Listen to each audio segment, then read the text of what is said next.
tired, and he was not accustomed to being tired.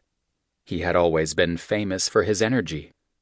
He could work all night, make a presentation in the morning, take off on an airplane in the afternoon, chat to his seatmate about architecture for 5 hours straight, and make up for it all with a quick cat nap.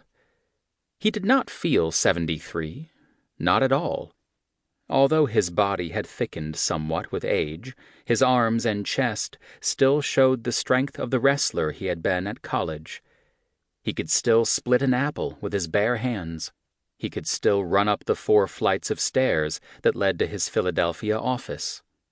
And he could still charm young women, or at least the occasional young woman, with his sparkling blue eyes. He was used to pushing himself to the limits of his capacity, of all his capacities. It was the only way he knew how to live. Still, the last few months had been hard. Since November of 1973, he had made at least 8 quick trips to visit clients overseas. At home, there had been times when he definitely felt ill. Esther called it indigestion and worried about what he ate. Sue Ann, the few times she had come down from New York, had commented to her mother that he did not look well. One night, when he was visiting Harriet and Nathaniel on the occasion of Nathaniel's violin recital, there was an episode that frightened Harriet so much she drove him to the emergency room. But the hospital doctor had checked him out and said he was fine. False alarm. So he continued his heavy travel schedule. In January of 1974, he had flown to Dhaka to sign some additional contracts for the work his firm was doing in the Bangladeshi capital. In February, he had gone to Iran, where he was to collaborate with Kenzo Tange on a 12,000-acre new town in the heart of Tehran. In April, he was due to visit Teddy Kollek, the mayor of Jerusalem, to consult about the garden for the Hurva synagogue. I find that I must visit Jerusalem to spend time on the site of the Hurva, to be in your company, and think about the whole thing in the presence of everything around it, he had written to Kollek earlier that year. A garden is a very special thing.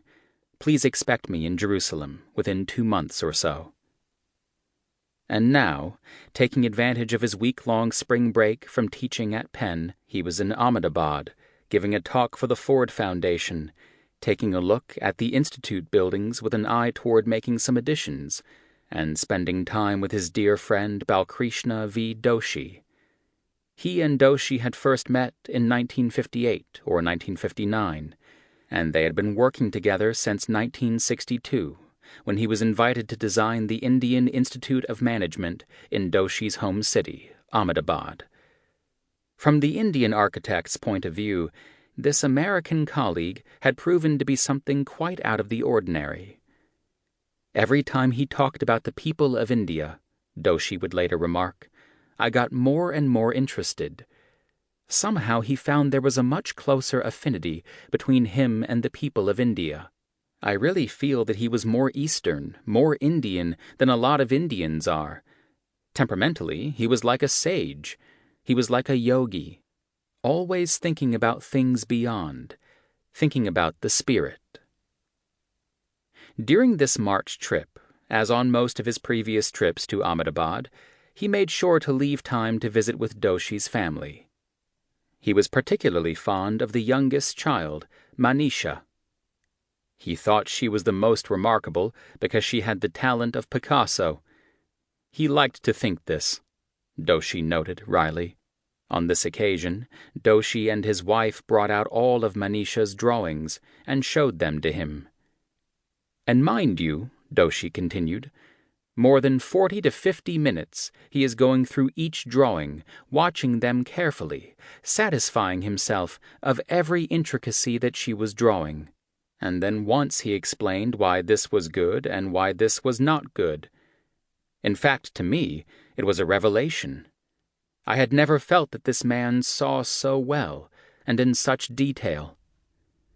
Though he had been scheduled to fly back on Friday the 15th, intending to reach Philadelphia on Saturday, so as to be rested and ready for his Monday class, he delayed his